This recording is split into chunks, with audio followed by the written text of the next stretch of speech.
রাসূল সাল্লাল্লাহু আলাইহি ওয়াসাল্লাম বলেছেন, পৃথিবীর মানুষ শুনে রেখো, ভাগ্য পরিবর্তন করা যায় একমাত্র দোয়া দিয়ে, আর বয়স বেশি করা যায় একমাত্র ভালো চাল চলন দিয়ে। পৃথিবীর মানুষ শুনে রেখো, আজ থেকে নিয়ে পৃথিবী সৃষ্টি 50,000 বছর পূর্বে যেটা ভাগ্যে লেখা হয়েছে সেটা কেটে নতুন ভাবে লেখা যায় দুয়ার মাধ্যমে। পৃথিবী সৃষ্টির 50,000 বছর পূর্বে যে বয়স লেখা হয়েছে সেই বয়স কেটে বাড়িয়ে দেওয়া যায় ভালো চাল চলনের মাধ্যমে। এ কথা মুহাম্মদ সাল্লাল্লাহু আলাইহি সাল্লাম বলেন, আমি বলিনি। মর্মে সকল দিনই ভাই বোনকে ভালো চাল চলনের আন্তরিকভাবে অনুরোধ জানাচ্ছি।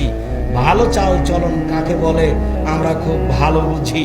মানুষে বলে লোকটার ব্যবহার খুব ভালো, এই যে ভালো চাল চলন।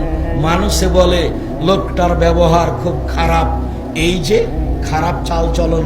ভালো চাল চলন বুঝি, খারাপ চাল চলন